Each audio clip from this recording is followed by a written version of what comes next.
Back to another video. So somebody recently asked me to ideally make a lecture in regards to SMT and how you wanna you how I would personally go about it, right, in regards to using SMT. Personally, I do not really focus much on SMT, right? It's I don't need it for to take a trade, right? I just personally feel as if yeah, it's not really something I require. You understand? But it's usually within footprints of what I'm looking for. Meaning, for SMT to ideally happen, right, it needs to be reacting of something, some way, right? When two correlated asset classes create SMT, so when one sweeps liquidity and the other one fails to, right? But reversals will ideally be present or behave off a specific key area in which will be influential for price reversing, right? This video should be ideally quick because there's not really any, I would say, complications in regards to SMT, right? It shouldn't really be that complicated, right? But you need to blend in a lot of factors like the true session opens and the true opens, right? It needs to be forming within specific areas, key areas like previous um, dynamic premium and dynamic discount. You understand? So those are things you'll ideally always focus on in regards to precision and where it should ideally form, right? SMT is ideally fractal, just like every other concept, meaning where it forms and where you want to see it form will be ideally based on how you trade and what you specifically look for, right? We have cycles like this, right? I'm explaining this from a base level, right? So that everybody can incorporate this into their trading, no matter what type of a trader they are in regards to long term or short term, right? There's quarterly cycles, right? These quarterly cycles are basically universal. It can be a microcycle, a nanocycle, a weekly cycle, or even a yearly cycle, right? It is ideally universal. When you're looking for SMT, right? Let me do it like this. You are always going to be looking to see it form between two cycles, right? Between two cycles, meaning it's either going to form between, excuse me, it's either going to form between Q2 and Q3, right? Or it is going to form within Q3 or Q4, or it's going to form within Q1 or Q2, or it's going to form between Q4 and Q1, right? But where you want to see it form will be ideally dependent on where you trade, right? If you're a person who trades sessions, right, and you trade the New York session, right, that means you would ideally expect your SMT to form within Q3 and London because now you're trading within Q3. If you're trading within Q2, you want it to form between Asia and London, right? That's where you want to see higher prices, right? So it is completely universal to where you want to see it form, right? And if you want to incorporate this with red folder news events, right? The best way to incorporate or anticipate where SMT should be forming in regards to or in correlation with red folder news events is going to be where volume is, right? Pretty much I've been saying this for, I'd say, forever in regards to all these things, right? They only work when they're in agreement with volume, right? Like this. Okay.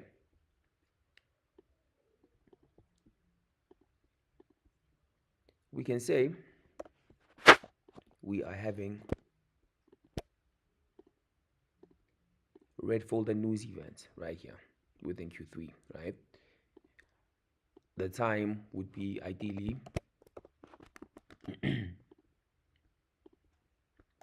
8:30 news, right?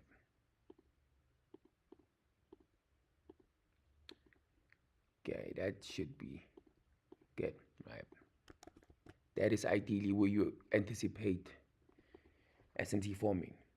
The session where you're gonna have volume, right? That's where you'd anticipate your SMT to form. Rarely are you ever gonna get something like this, right? That means if you get SMT between the previous cycles that you ideally not trading and you're trading within Q3, right?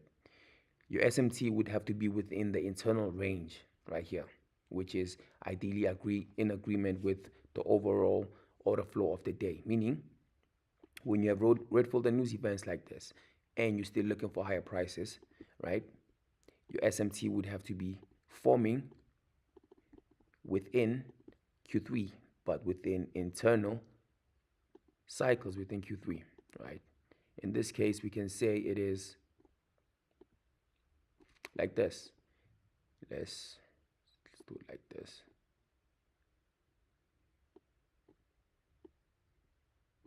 Something like this.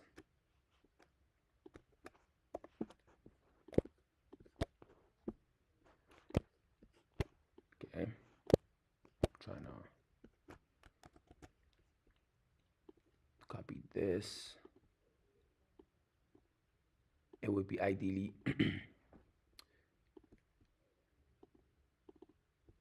something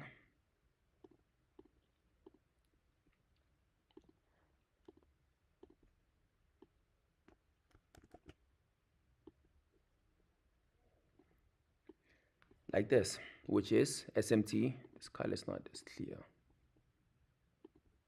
Let me make it black. Like this, between Q1 and Q2 of Q3, right? That's when it would ideally happen with an internal price data range. That's why I'm saying SMT is ideally fractal. It's gonna happen everywhere, right? But you just need to correlate it with your model, right? So that's pretty much why I personally say I don't need this to trade, right? Because usually, let's say I'm trading this given asset class right here, and I'm trading it within Q2 like this, right? I can just incorporate a time-based PD array that forms here, right? And use this for price to react even at this given time right here. Without even me concerning myself of has price swept this liquidity. You understand? I don't need SMT, but this is ideally the most simplest and effective way you'd wanna identify SMT, right? You do not, right, ever skip cycles when you want to identify SMT, right? Because once you begin to do it like that, you'll be doing a lot of guessing, meaning you never want to see something like this, whereby now you say this and make it like this, whereby now you're saying we got SMT between Q1 and Q3 and Q1 and Q2. This is completely incorrect. This would not be regarded as SMT, right? You want to use executive cycles, the current cycle you're in and the one before it. You understand? Let me further explain in regards to how you can trust SMT, right? And how you can ideally trade without it. Okay.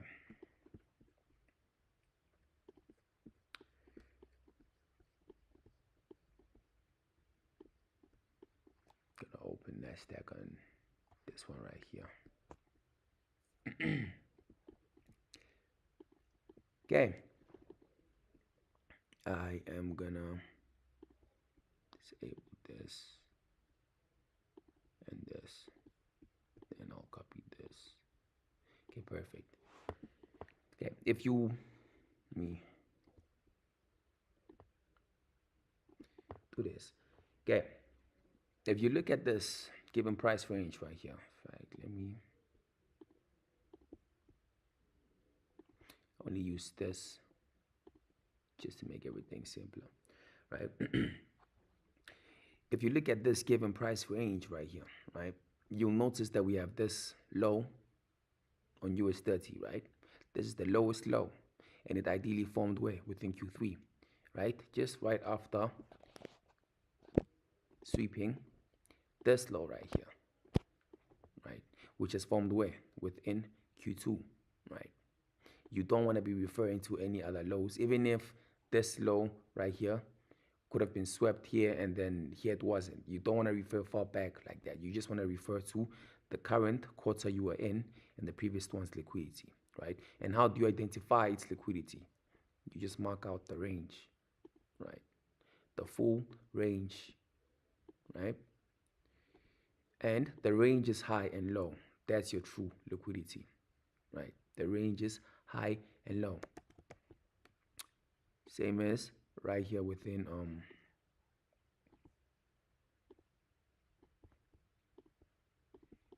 Q3, right?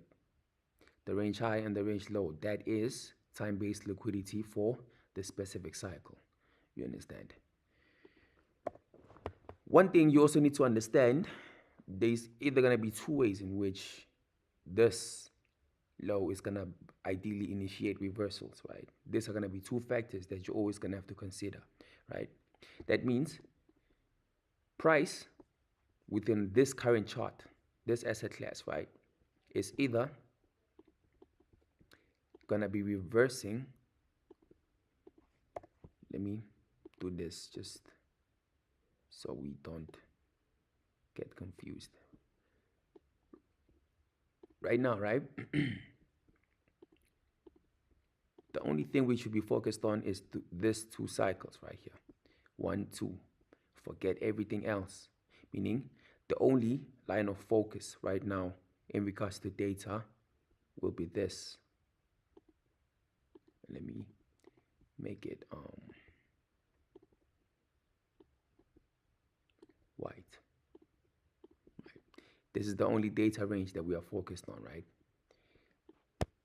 And then the exact same thing has to be identified here. This is the only data range that we are ideally going to be focused on. Everything else you want to admit, right? Forget it's even in the chart, right? This is your overlying given focus, right? When SMT is forming, right, this reversal is either going to be from an external PDRA, which is outside the 2 cycles ranges, right? And this is usually the most, I would say, traditional way in regards to how you want to see price react, right? Higher time frame, PDRA, right? Or we can just say PDRA, because sometimes it can even be within the current time frame, right? That is the first way to identify if price is going to hold within this reversal area, right? The other thing would be within the internal data range, meaning what's driving price to reverse here on US 30 may not be a PDRA that formed within this specific level on US 30, right? But maybe what? One that formed within NASDAQ, the one that failed to draw to ideally give the low, meaning this could be something like this, right? It's initiating reversals within this key area of a PDRA that formed within the range, meaning this is where SMTA comes in, right?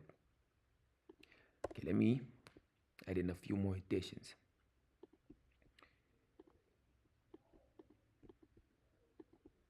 Okay.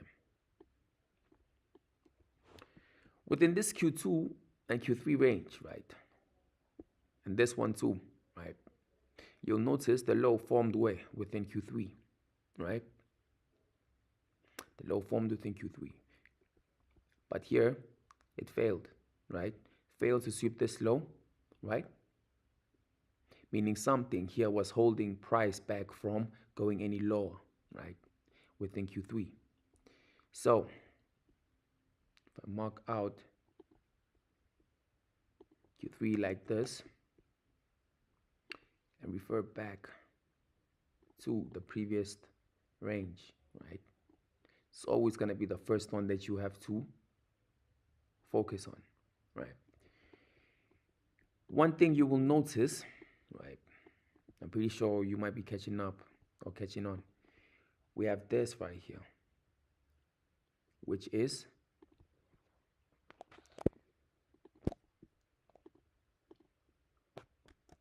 okay.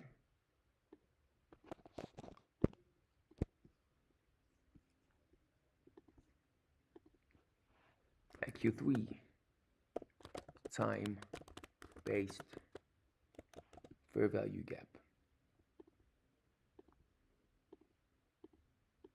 right? A Q3 time based fair value gap, which is ideally within the inner range time based range array, right? When one range opens, it draws back into the previous one and then reacts off it. The rules are, as long as price does not close below this imbalance, you are anticipating or expecting this given imbalance to be supporting higher prices, right? If price closes below it, then for me, it can tend to be neutral, right? On higher time frame, I omit it. It begins to support lower prices. But on smaller time frames like the 5 minutes, right, I can allow price to close just right below it, right? I can allow price to close just right below it. But usually, I would incorporate order blocks. I don't use order blocks to trade, right? I only use them to support my narrative in regards to where I want to see price going. You understand? And they always have to be time based, meaning order blocks for me, right? They are down close candles and the lowest down close candles within a time based range, right? If that makes sense, right? For example, right here, right? This range is within Q1, right? That means my order blocks would have to be within here. And one thing you will notice is we have this right here.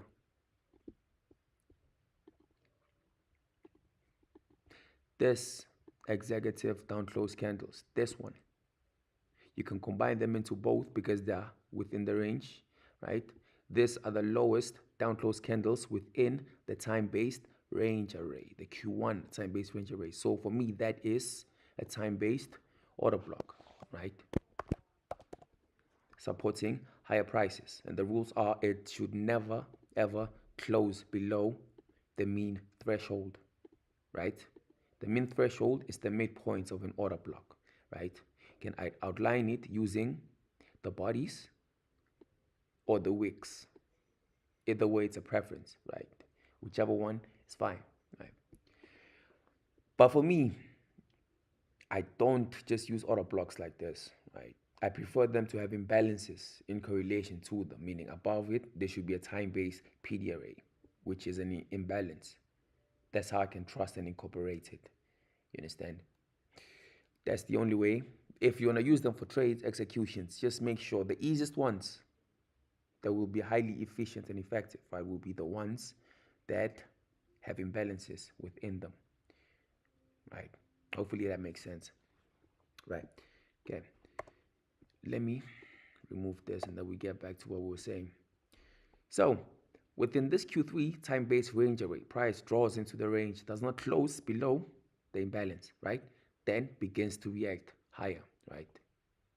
At exactly the exact same time that happens,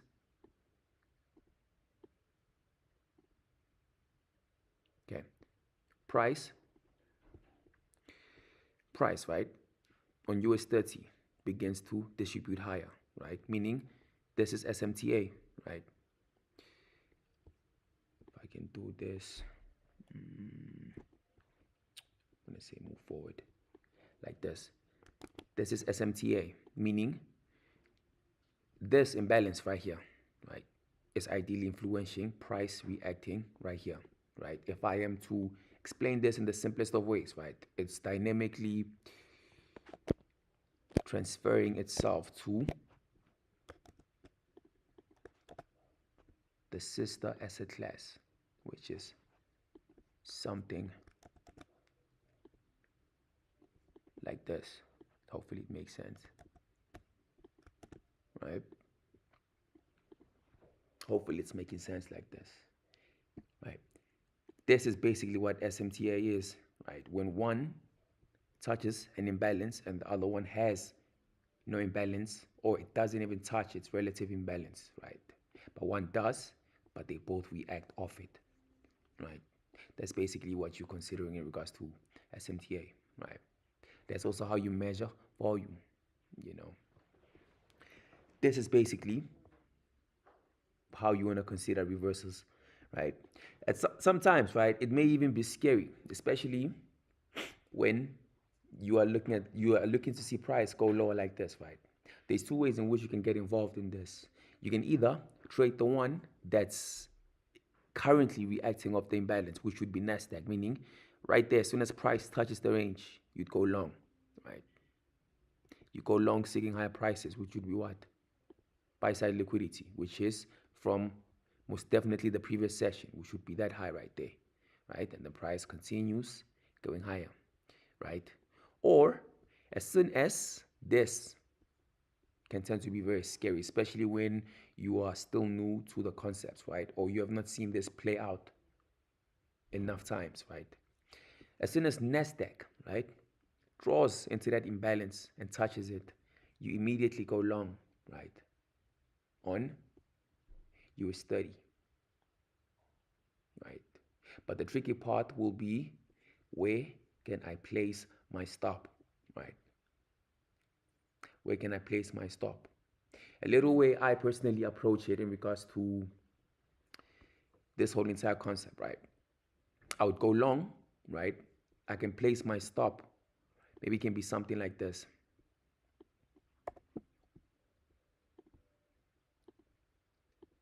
Like this, right?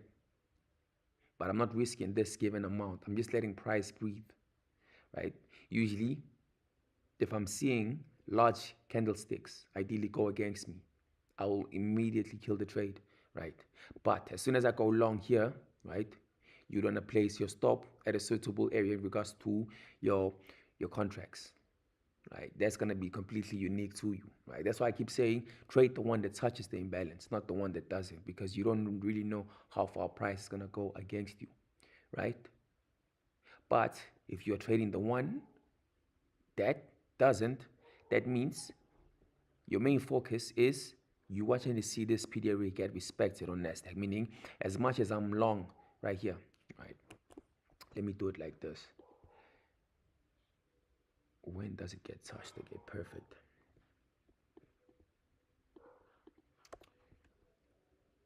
I don't like bar replay, by the way, but just for annotation purposes, we'll use it.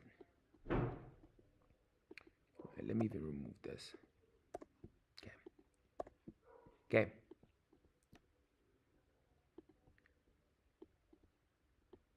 This candle, right, begins the Q3 range. This is where you'd be going long, right, on Nasdaq. But if you are a US 30 trader, that's the exact same area in which you'd be going long, right? On Nasdaq, you'd want to place your stop at the low like this, right? Usually, though I place my stop at the relative equal low, that is not where my true stop is, right? My true stop is this PDRA being respected or not, right? Because I'm allowing price to wick around within it, but I will never allow price to close below it, right? And if it does, I focus on this down close candle right here. I will not allow price to go anywhere lower than that and close below it. Then I can manually kill the trade right there, in regards to right there, right? But this case, on US 30, you'd have to figure out an area in which is suitable for you to place your stop at, right? Your drawn liquidity would be relative equal highs or clear buy side, right? I don't really concern myself if they're equal or not, right? I don't really concern myself, but that's what you would be ideally looking for, like this. If I'm bullish on US 30, I'm also focusing on Nasdaq, because if Nasdaq reaches the target, right, chances are US 30 won't. You understand? Right now, I just went long on US 30 off an imbalance that formed on Nasdaq. This is your workflow in regards to which one are you trading, right? Okay. Then you want to see immediate reaction at the exact same time from both asset classes, right? You can even take partials as you see price goes back, because you need to feed yourself. You understand? Then just pay very close attention. Okay. Fortunately, in this case, they both hit TP. But if one had hit the other one first, you can manually close the other trade, right? This is how you catch reversals. This is how you know where SMT is gonna form, right? I just don't really concern myself much with it, because I'm usually not trading this. I'm trading this. You understand? I don't really care about where highs and lows are gonna form, right? I just want to capitalize on the move, right?